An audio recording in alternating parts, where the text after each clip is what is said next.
دین اسلام اپنے ماننے والوں کو یہ سبق دیتا ہے کہ دنیا میں زندگی ضرور گزاریں، اللہ تعالیٰ کی عطا کردہ نعمتوں سے نفع ضرور اٹھائیں، اچھا لباس پہنیں، اچھا کھانا کھائیں، رزق اگر حلال ہو تو اچھا گھر بنائیں، لیکن دنیا سے دل نہیں لگانا، اپنی طبیعت کے اندر صرف دنیا کے مال کی محبت ہی کو جگہ نہیں دینی۔ کمر سیدھی رکھنے کے لیے کھانا کھایا جاتا ہے اور ستر چھپانے کے لیے لباس پہنا جاتا ہے اور سر چھپانے کو چھت بنائی جاتی ہے۔ مقصد زندگی روٹی کھانا نہیں، مقصد حیات اعلیٰ لباس پہننا نہیں، اسی میں کھو جانا، اسی میں زندگی گزار دینا، اور ہر وقت مال کو کیسے بڑھانا ہے، شہرت کیسے حاصل کرنی ہے، دنیا میں نام کیسے کمانا ہے، اس میں پوری طرح اپنے آپ کو ملوث کر لینا، الجھ جانا، یہ انسان کو تاریک رستوں میں لے جاتا ہے۔ سب سے بڑا نقصان یہ ہوتا ہے کہ دل سخت ہونے لگ جاتا ہے۔ مفاد پرستی کی وجہ سے انسان صرف لالچ کے ساتھ انسانوں سے پیار کرتا ہے، اس کے اخلاص کے رشتے آہستہ آہستہ ختم ہونے لگتے ہیں، اور اسے خود محسوس ہوتا ہے کہ یار میری زندگی کوئی خاص معنی نہیں رکھتی، میں ایک ایسا شخص ہوں جس کا کام ہی صرف پیسہ کمانا ہے، جس کا کام ہی صرف دنیا میں نام پیدا کرنا ہے، کوئی معنویت نہیں، حساسیت نہیں، کیفیات سے خالی ہو جاتا ہے بندہ۔ اللہ تعالیٰ نے قرآن مجید کے اندر اس حقیقت کو بیان کیا، ارشاد فرمایا المال والبنون زینت الحیات الدنیا، فرمایا مال اور اولاد یہ جیتی دنیا کا سنگھار ہے۔ مال اور بیٹے، مال اور اولاد یہ حسن ضرور ہیں، پر جب تک بندہ زندہ ہے اتنی دیر تک، یہ جتنی آپ اور میں خود اندازہ کر لیں کہ زندگی کتنی کو لمبی ہے اور کتنی کو لمبی ہوتی ہے آج کل، فرمایا یہ اتنی دیر تک زینت ہے جب تک انسان زندہ ہے، والباقیات الصالحات، اور فرمایا باقی رہنے والے تو نیک عمل ہیں، جو چیزیں باقی رہیں گی، جن کا اجر ملے گا، جو قیامت میں سامنے آئیں گی، وہ صالحات ہیں۔ والباقیات الصالحات خیر عند ربک، اور فرمایا باقی رہنے والی جو اچھی باتیں ہیں، جو اچھا عمل ہے، اس کا ثواب تمہارے رب کے پاس ہے، اور صرف ثواب نہیں، ثوابا و خیر عملا، اور وہ بڑی ہی بہتر چیز ہے جو اللہ کی بارگاہ میں، وہ بہترین تحائف ہیں تمہارے لیے جو قیامت میں ملیں گے۔ نبی کریم صلی اللہ تعالیٰ علیہ وسلم نے لوگوں کے سامنے دنیا کی بے ثباتی کو بیان فرمایا۔ حضور نے اپنے غلاموں کو یہ سبق دیا ہے کہ تم تھوڑی دیر کے لیے دنیا میں آئے ہو، اور اپنے لیے بھی سرور کائنات علیہ السلام نے یہی پسند فرمایا، فرمایا میں کوئی تمہاری دنیا سے نفع اٹھانے نہیں آیا، تھوڑی دیر وقت گزارنے، ڈیوٹی کرنے آیا ہوں، پھر اللہ کے حضور چلے جانا ہے۔ اور امت کو بھی یہ سبق دیا کہ مسافروں کی طرح، راہگیروں کی طرح تم نے وقت گزارنا ہے، تم نے اس طرح کا ماحول نہیں بنانا کہ تم سمجھو کہ صرف ایک ہی جہان ہے، اس کے بعد معاذ اللہ کوئی زندگی ہی نہیں ہے۔ ایک زندگی اس کے بعد ہے، مرنے کے بعد جو اللہ تعالیٰ جنت میں بندے کو انعامات عطا کرے گا، اس کے لیے جد و جہد کرنی۔ حضرت مولا علی شیر خدا رضی اللہ تعالیٰ عنہ روایت فرماتے دو قسم کے بیٹے ہوتے ہیں، ایک دنیا کا بیٹا ہوتا ہے، ایک آخرت کا بیٹا ہوتا ہے۔ فرمایا دنیا کے بیٹے نہ بننا، آخرت کے بیٹے بننا۔ اور نبی کریم علیہ السلام نے فرمایا وہ لعنتی ہے جو درہم و دینار کا بندہ بن گیا ہے۔ بندہ تو اللہ کا بننا چاہیے تھا، لیکن اس نے لعنت کٹھی کی ہے، یا درہم کا بندہ بن گیا یا دیناروں کا بندہ بن گیا، یعنی مال، دولت، سونا، چاندی، اس کا بندہ بن گیا، حالانکہ اسے اللہ کا بندہ بننا چاہیے۔ اتنا اپنے آپ کو لالچی کر لینا، اتنا حریص کر لینا کہ مطلب سارا کچھ ہی دولت بن گئی۔ ہر چیز کو دولت کے نقطہ نظر سے دیکھنا شروع کر دیا. اس قدر زیادہ لوگ الجھ گئے کہ قرآن مجید نے کہا الہاکم التکاثر حتی زرتم المقابر. فرمایا تمہیں غافل کر دیا ہے مال کے لالچ نے یہاں تک کہ تم نے قبروں کے منہ دیکھ لیے.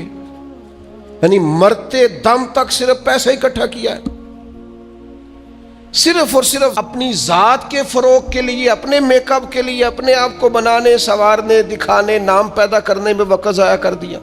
اور یہ بہت بڑا مسئلہ ہے ہمارے دور کا.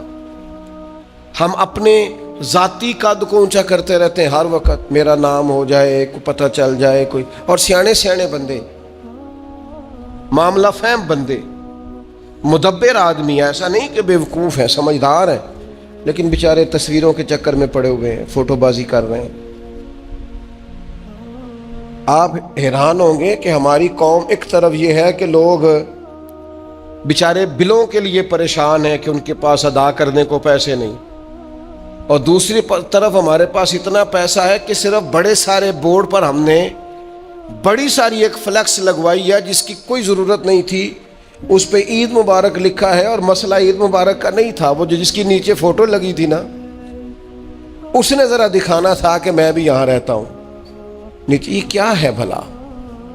یہ وہ نفس کی تسکین ہے، یہ وہ قرار ہے کہ جس کے پیچھے تھک گئے لوگ. یعنی کو تھوڑی تعریف کر دے دل ٹھنڈا ہو گیا، سکون آ گیا. وہ ذرا پتہ چل گیا 10 آدمی مجھے جانتے ہیں، کوئی تسلی ہو گئی. یہ اتنی بڑی نفس پرستی میں انسان لگ جاتا ہے کہ پرانے جو حکمران ہوتے تھے انہوں نے وظیفے پہ لوگ رکھے ہوتے تھے کہ تم نے ہماری تعریفیں کرنی، تنخواہیں ملتی تھی خوش آمدید کرنے کی. شعراء کو خریدا جاتا تھا ہمارے مناقب لکھو، نفس کی تسکین. لیکن کچھ رب کے بندے ایسے بھی تھے جنہوں نے قرآن جب غور سے پڑھا،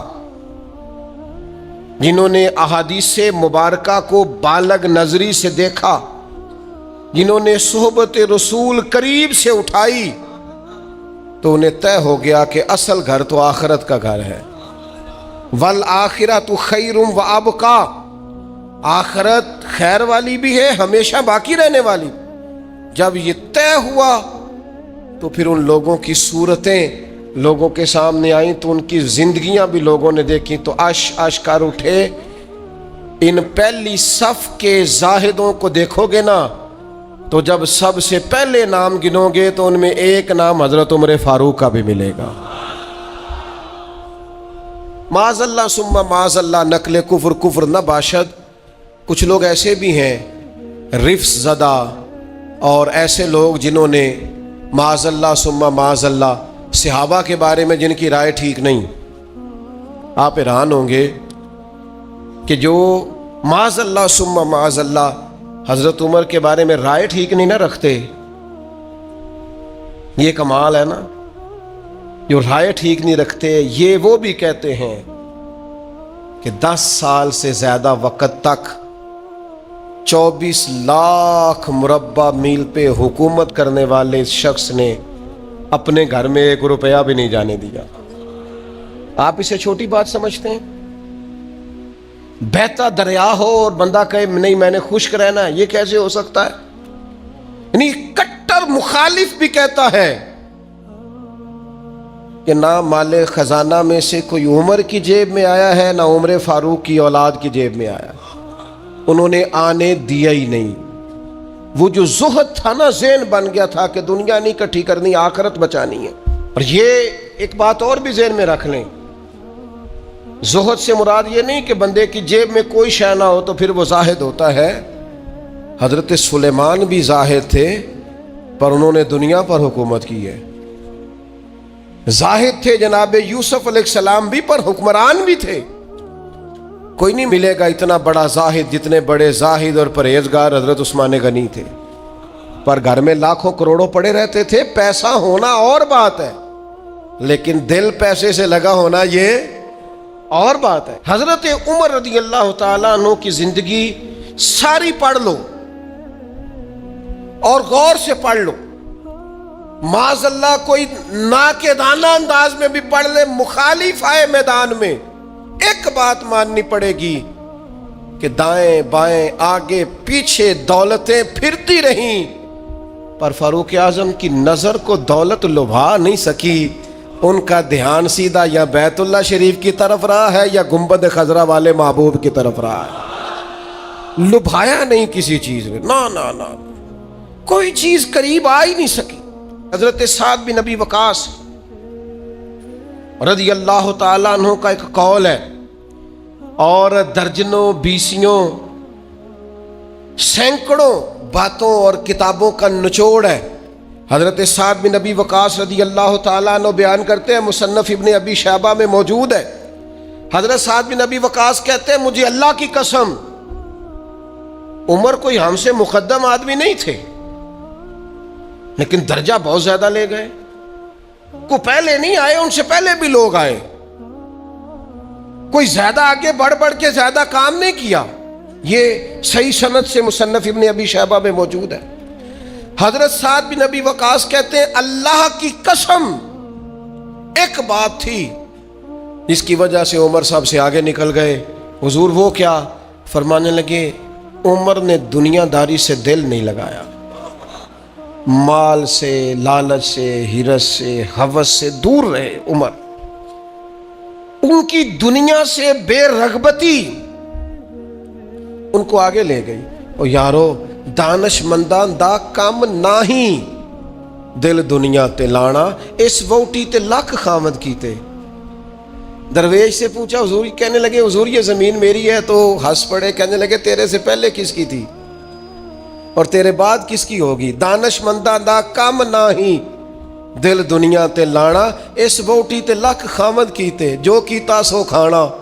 تو کھا جاتی ہے، روز نیا خامد کرتی ہے یہ دنیا، ہر روز نیا حکمران بناتی ہے. آپ کے ملک میں کئی وزیر اعظم ہیں جو زندہ ہیں، پوچھتا کوئی نہیں. کئی صدور رہ چکے ہیں، زندہ ہیں، پوچھتا کوئی نہیں. دنیا کا جو سب سے بڑا عہدہ تھا بظاہر وہ ملا ہے، لیکن حال کیا ہے؟ کچھ بھی نہیں.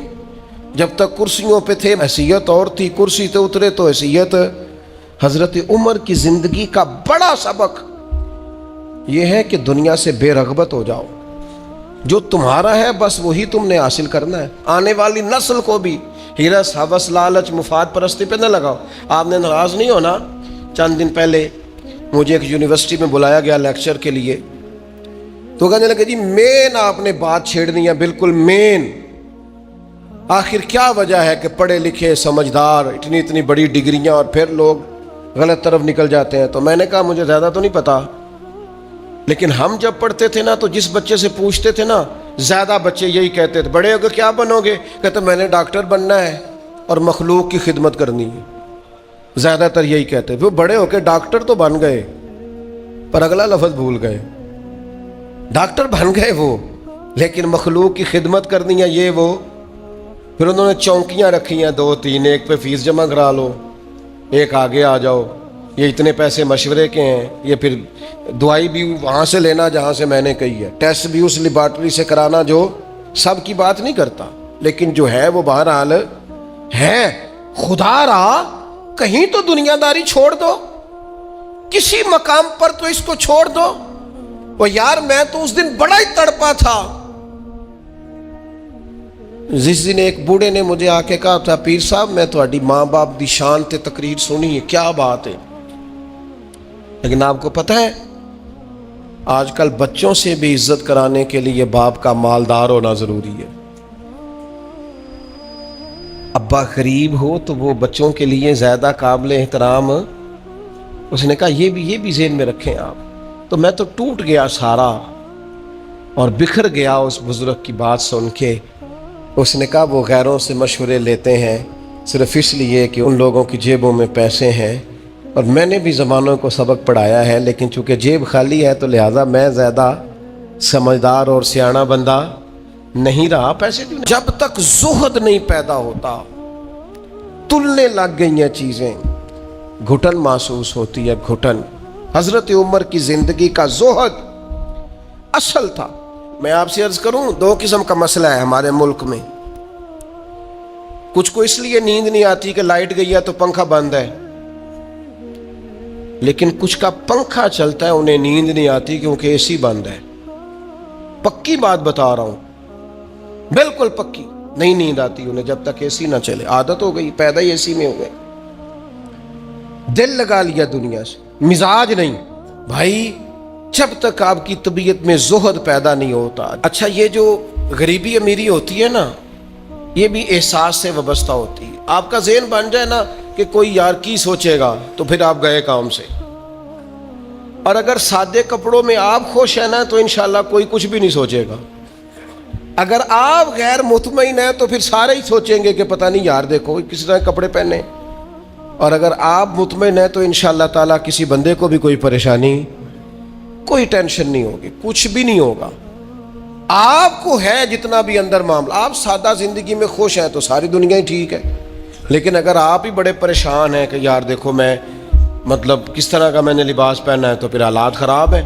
معروف تابعی ہیں حضرت عبید بن عمیر رضی اللہ تعالیٰ عنہ، وہ فرماتے ہیں میں نے حضرت عمر کو نا جمرات کی رمی کرتے دیکھا۔ ہم اپنے لفظوں میں کہتے ہیں شیطانوں کو کنکر مارنا، حج کے موقع پر کہتے ہیں میں نے جمرات کی رمی کرتے دیکھا حضرت عمر کو 11-12 ذی الحج کو، وہ کنکر مار رہے تھے تو میں ان کے پیچھے تھا، تو صرف پشت پر نا 12 پیوند لگے ہوئے تھے کپڑوں، صرف کمر میں نے دیکھی کیونکہ صرف پشت میری جان 12 پیوند لگے تھے۔ لیکن فرماتے ہیں جب انہوں نے رخ میری طرف کیا تو جلال وہی تھا جو حضرت عمر کا ہونا چاہیے۔ میں بڑی دفعہ کہتا ہوں، مجھے پھر کہہ لینے دو، یار روب کپڑوں کا نہیں ہوتا، کردار کا ہوتا ہے۔ آپ کپڑوں سے روب ڈالنا چاہتے ہیں، بڑے بڑے موبائل ہاتھوں میں پکڑ کے روب ڈالنا چاہتے ہیں، بڑی گاڑیوں سے اتر کے روب ڈالنا چلتے ہیں، کوئی نہیں ڈلتا۔ اب تو بھائی دنیا ایک سے ایک بڑھ کر ہے، روب آپ کے کردار و عمل کا ہوگا، روب ہوگا آپ کی شخصیت کے وقار کا، آپ کی وفاداری کا روب ہوگا۔ حضرت عمر رضی اللہ تعالیٰ عنہ کی زندگی میں جو زہد تھا، اچھا انہوں نے بہت سارے گورنروں کو پکڑا، کہا تو ریشم کا لباس پہنتا ہے یا تو نے مال بنا لیا ہے، چلا ادھر۔ اور جب بھی کسی کو گورنر بناتے تھے پہلے لسٹ بناتے تھے اس کے پاس کیا کیا ہے، اور وہ لسٹ اپنے پاس رکھ لیتے تھے، 6 مہینے سال میں اگر اس کے مال میں اضافہ ہوتا تو فارغ کر دیتے۔ لیکن کوئی بندہ انگلی بھلا کیوں نہیں اٹھاتا تھا، یہ بھی سمجھے، کوئی انگلی اس لیے نہیں اٹھاتا تھا کہ پتا تھا کہ اگر ہمیں ڈانٹتے ہیں نا تو گھر اپنے بھی کوئی چیز نہیں لے کے جاتے۔ آپ غور فرمائیے گا میری بات پر، اور ہمیشہ اس بات کو یاد رکھیے گا، یہ جو ہمارا اعزاز ہے، یہ جو ہماری طبیعت ہے کہ ہمیں پروٹوکول سسٹم چاہیے، اور یہ بہت ساری جگہوں پہ ہے، کبھی کبھی اس سے دل بڑا اکتا جاتا ہے، پریشانی ہوتی ہے کہ یار کوئی تو بندہ اس سے باہر ہو۔ یہ ابھی حج کا سیزن آیا تھا، میرا ذاتی تبصرہ اس پر یہ ہے کہ کم از کم حج سے تو وی آئی پی سسٹم ختم کریں آپ۔ 15 لاکھ میں بھی بندہ حج کرنے جا رہا ہے اور 42 لاکھ میں بھی بندہ حج کرنے جا رہا ہے۔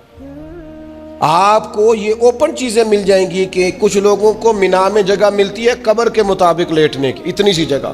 میں رات کو جب اٹھ کے سائڈ چینج کرتا تھا نا تو میں بیٹھتا پہلے اٹھ کے، تو پھر میں سائڈ چینج کرتا تھا مینا، اور اسی مینا میں آپ نے لوگوں کو اے سی والے بڑے بڑے خیمے بھی دیے ہوئے ہیں اور بڑی بڑی کشادہ جگہ بھی دی ہے۔ آپ وہاں سے وی آئی پی سسٹم مجھے ایک دفعہ ایک صاحب کہنے لگے، پیر صاحب میں نے 50 لاکھ کے قریب کا پیکج بنایا، ہر چیز زبردست۔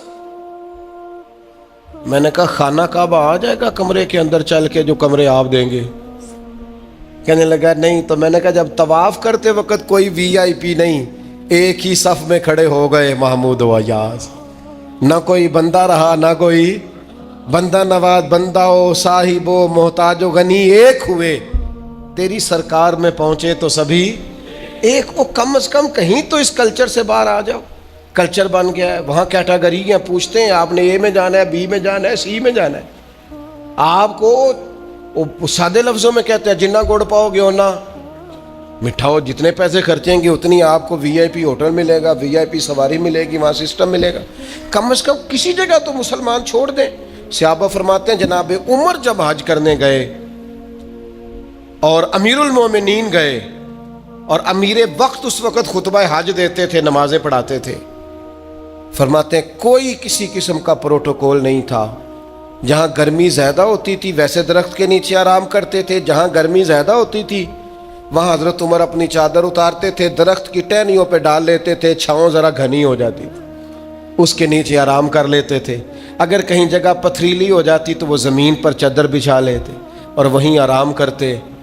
اور ایک نقطہ میرے ذہن میں آیا ہے، میں آپ کی خدمت میں عرض کر رہا ہوں، میرا خیال ہے کہ جب امیر وقت اس طرح کا ٹائم گزارتا ہے تو پھر غریبوں کو بھی غریبی یاد نہیں رہتی، پھر کلچر ہی بدل جاتا ہے ملک کا، پھر کوئی بندہ شکوہ نہیں کرتا، وہ سمجھتا ہے یار مطلب جب ہمارا امیر اس طرح ہے۔ لیکن جناب امیر صاحب اتریں گاڑی سے اور 4 چھتڑیاں ان کے سامنے کر دی جائیں اور ہٹو بچو اور پیچھے ہٹ جاؤ کا رنگ ہو، پھر کیفیات کچھ اور ہوتی ہیں۔ اپنی زندگی کو سادہ کریں، اپنے اٹھنے بیٹھنے کو سادہ کریں، اپنی غذاؤں کو سادہ کریں، اپنی ملاقات سے تکلف نکال دیں۔ آپ کیا ہیں، کچھ ہیں، کوشش کریں کہ اند اللہ اچھے مومن بننے کی کوشش کریں۔ باقی اس کلچر سے جتنا آپ اپنے آپ کو بچائیں گے، سوسائٹی میں خوبصورتی پیدا ہوگی۔